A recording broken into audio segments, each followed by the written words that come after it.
La deuxième semaine de confinement qui s'ouvre va être décisive pour la gestion de la pandémie. Oui, jeudi, dans 3 jours, le rendez-vous est pris et les annonces pourront être faites dans un sens comme dans l'autre. Il est donc trop tôt pour faire un bilan du couvre-feu puis du confinement. Mais le gouvernement a tout de même parlé de frémissement dans le bon sens. Paul Barcelone.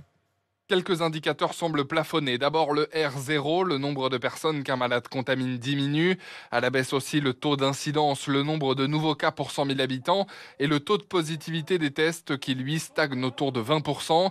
Des signaux visibles à l'hôpital, estime Benoît Vallet, le directeur de l'Agence régionale de santé dans les Hauts-de-France. Concrètement, dans les services d'urgence, on a vécu depuis quelques jours une moindre intensité des entrées de patients avec Covid, ce qui pourrait effectivement confirmer que le couvre-feu, puisque le confinement lui-même n'a peut-être pas encore réellement pu faire ses effets, mais que le couvre-feu peut commencer à être ressenti en termes d'impact. Mais impossible à ce stade de mesurer l'efficacité du reconfinement, d'autant que la situation reste critique dans les services de réanimation où 4 527 patients sont toujours pris en charge, d'où la crainte des autorités que les Français soient moins vigilants alors que le pic de l'épidémie est attendu le week-end prochain.